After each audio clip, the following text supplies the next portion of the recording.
अभी मैं जिस जगह पे खड़ा हूँ ये वही डरहार पंचायत, जी हाँ, बहादुरपुर प्रखंड अंतर्गत डरहार पंचायत के डरहार गांव के कुल 5 वार्ड को जोड़ती हुई मुख्य सड़क है। जो सड़क पूरी तरह से जल जमाव है, जिस सड़क पे देख लीजिए जलमग्न है। यह सड़क नाला का रूप पकड़ा हुआ है और इस सड़क के लिए जल जमाव जो है, इस सड़क को मुक्त बनाने के लिए हम लोगों का पिछले 2 दिन से अनिश्चितकालीन धरना प्रदर्शन इसी जगह पे चल रहा है। अभी मैं उसी जगह पे खड़ा हूँ और बड़ी ही भारी विडंबना है। स्थानीय जनप्रतिनिधि का आकर मान्यता है कि आप देखिए और आपको देखकर आश्चर्य लगेगा कि इससे महज 5 से 7 मीटर की दूरी पे ही हमारे पंचायत का एक बूथ है, बूथ संख्या 288। आइए मैं आपको उस बूथ पे ले चलता हूँ। जो ये बूथ है, ये बूथ महज मात्र 5 से 7 मीटर की दूरी पे है। दिखाइए, इधर आइए। ये जो बूथ है ये हमारे पंचायत का ही एक बूथ है।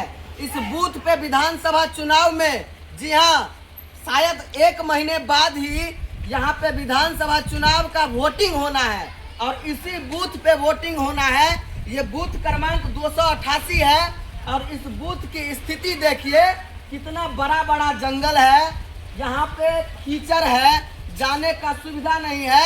लेकिन मैं आपको दावे के साथ कहता हूँ कि देखिएगा, विधानसभा चुनाव से महज 5 दिन पहले ये बूथ आपको चमचमाते हुए मिलेगी। इस बूथ के बाहर में जहाँ जंगल और कीचड़ नजर आ रहा है, यहाँ आपको टाइल्स और मार्बल लगा हुआ दिखेगा।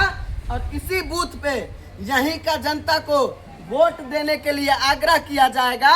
जिस जनता को पूरे का पूरा सड़क को नाला बनाकर रखा जाता है, उस जनता से ही वोट का आशा किया जाएगा। और देखिएगा कि 5 दिन पहले कैसे इस बूथ को चमचमा दिया जाता है।